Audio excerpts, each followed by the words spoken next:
Sistem pertanian organik penuh kearifan yang dipraktekkan oleh nenek moyang kita selama ribuan tahun masih jelas dalam ingatan kita. Namun sulit untuk menemukan kembali kearifan semacam itu dalam pertanian modern. Teknologi pertanian menjadi semakin rumit. Apakah itu benar-benar perlu? Tentu tidak. Alasannya adalah untuk ketakutan para petani. Tampaknya sangat sulit karena hanya dengan begitu para petani akan menyerah untuk mencoba memahami semuanya dan mencoba untuk mengendalikan pertanian. Yang disebut pendidikan, lokakarya, seminar, pameran, dan sejenisnya semua membuat petani semakin bingung dan melepas petani dari kepercayaan diri mereka. Produsen produk mikroorganisme, pabrik pupuk, dan perusahaan pestisida dapat mengklaim posisi sebagai ahli dan mulai menjual produk mereka dengan percaya diri. Zaman modern begitu rumit dan sulit, sehingga seorang pencari kebenaran tidak akan pernah menemukan kebenaran meskipun telah mencari seumur hidup. Pertanian berubah menjadi sesuatu yang serupa, begitu juga pengobatan modern. Profesi medis sebenarnya menghalangi orang untuk memperoleh kemampuan menjaga kesehatan mereka sendiri. Praktek pertanian sebenarnya menghalangi petani untuk menjadi tuan atas pertanian mereka sendiri. Di dunia kapitalistik ini, tidak ada aktivitas manusia yang dibiarkan untuk tidak dimangsa oleh kepentingan komersil. Hidup semakin sulit dan mahal. Bukan kebetulan bahwa biaya pertanian juga terus meningkat. Saya percaya struktur fundamental ini harus dihancurkan agar ada harapan untuk pertanian. Ini adalah semangat penting dari Jadam untuk menolak tatanan dunia kapitalistik dan merebut kembali martabat petani yang telah menjadi tidak lebih dari konsumen. Bagaimana pertanian bisa mendapatkan kembali kelangsungan hidup? Kuncinya adalah teknologi. Jika sistem teknologi tertentu menimbulkan biaya tinggi, itu tidak bisa menjadi alternatif. Bahkan kebijakan nasional yang dirancang dengan baik tidak akan berhasil tanpa teknologi yang baik. Untuk memajukan pertanian dengan kelangsungan hidup, negara harus memberikan perhatian khusus pada sistem teknologi. Ketika teknologi kehilangan kepraktisan, pertanian yang berdiri di atas teknologi itu kehilangan kelangsungan hidup.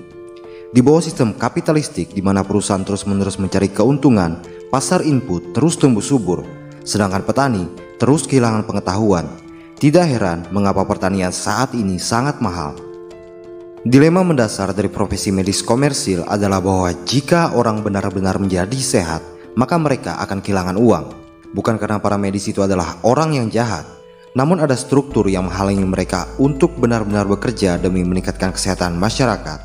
Tujuan mereka adalah untuk meningkatkan jumlah pasien. Bertani juga sama. Sejak perusahaan telah memimpin dalam teknologi pertanian menjadi lebih sulit, lebih mahal, dan kurang produktif. Mengapa? Alasannya sederhana. Jika bertani itu mudah, mandiri, dan produktif, maka produsen tidak akan mampu menjual pupuk dan pestisida mereka. Mereka tak mungkin tertarik untuk mengembangkan sistem teknologi yang tidak menguntungkan mereka. Inilah masalah yang melekat pada kesehatan dan pertanian yang menyebabkan menipisnya anggaran negara. Kesehatan dan pertanian adalah dua bidang yang sangat terkait erat dengan kesejahteraan masyarakat. Dan sayangnya, mereka ada di tangan para perusahaan swasta. Jadam berupaya mengembalikan pertanian ke tangan petani. Petani harus kembali menjadi penguasa pertanian. Jadam ingin membangun sistem pertanian yang dapat dipraktekkan dengan biaya yang sangat rendah dan dengan input yang semuanya dibuat sendiri.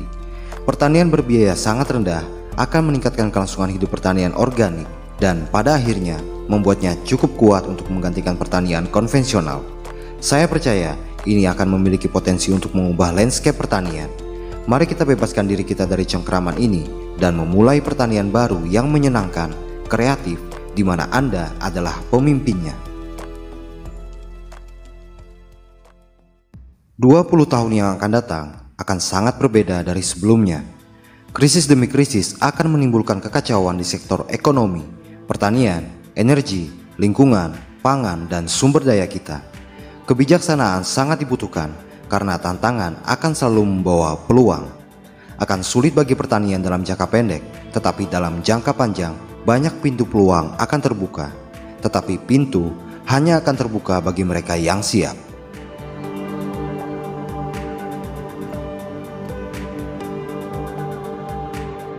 Krisis keuangan global dan berlanjutnya pertumbuhan ekonomi yang rendah di banyak negara adalah beberapa tren yang akan terus berlanjut. Ekonomi akan sulit berkembang, lebih banyak mata uang akan dikeluarkan dan mengarah ke hyperinflasi. Suku bunga akan naik dan pertanian yang menggunakan utang akan sangat menderita. Masuknya produk pertanian asing ditambah dengan pertumbuhan yang rendah tentu akan memberikan pukulan berat bagi pendapatan petani. hanya sekedar memenuhi kebutuhan hidup akan cukup sulit. Ada kebutuhan yang mendesak untuk menurunkan biaya hidup. Ingat bagaimana nenek dan kakek kita hidup. Mereka adalah lambang tabungan dan berhemat. Kurangi konsumsi Anda seminimal mungkin dan hemat uang untuk mempersiapkan masa depan yang tidak dapat diprediksi. Bayangkan pendapatan Anda berhenti hanya selama 3 bulan. Bisakah Anda bertahan dari itu? Apakah Anda siap? Listrik, gas, bahan bakar, kuota internet, dan semua kebutuhan hidup modern akan terputus. Cermati ini dengan serius dan mulailah merencanakan ke depan. Gaya hidup kita saat ini terlalu mewah dan boros. Krisis yang menimpa tidak menghancurkan semua orang. Beberapa perusahaan yang siap akan mengatasi badai dan mengubah krisis menjadi peluang. Hal yang sama berlaku untuk petani. Mereka yang siap akan bertahan dan kemudian berkembang.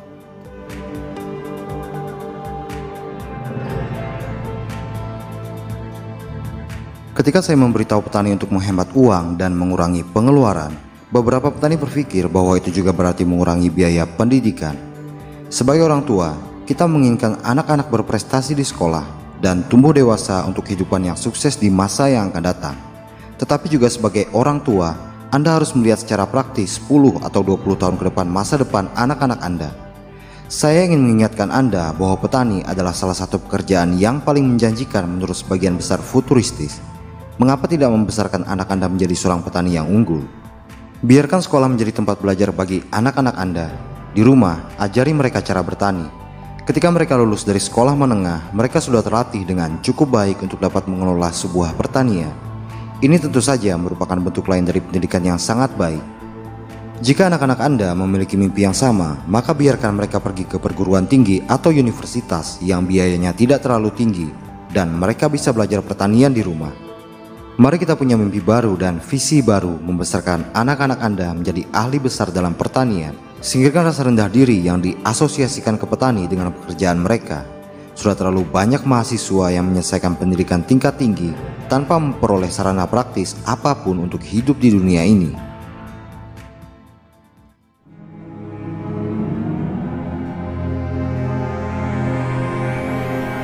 Sudah saatnya kita secara serius mempertimbangkan kembali dan membuang pemahaman pertanian konvensional berbiaya tinggi.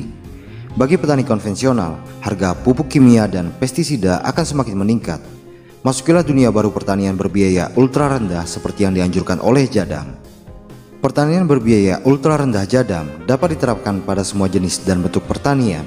Dengan menggunakan sistem Jadam, Anda dapat membuat hampir semua yang Anda butuhkan untuk bertani.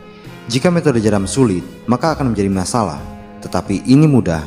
Jika metode Jadam mahal, maka akan menjadi masalah, tetapi ini murah. Jika itu tidak efektif, itu akan menjadi masalah, tetapi ini berhasil. Kondisi ini sangat penting jika kita ingin mempopulerkan sistem pertanian, sehingga mayoritas petani dapat mempraktekannya. Jadam tidak diluncurkan untuk melakukan beberapa perbaikan kecil terhadap lingkungan. Pada akhirnya, Jadam bertujuan untuk mengubah cara mendasar umat manusia dalam bertani. Selama beberapa dekade, Jadam telah berupaya membuat pertanian menjadi sederhana dan mudah. Kita memasak dan makan nasi setiap hari. Kita ingin bertani semudah itu. Kita ingin mengurangi penghalang sehingga banyak orang dapat bertani dengan mudah.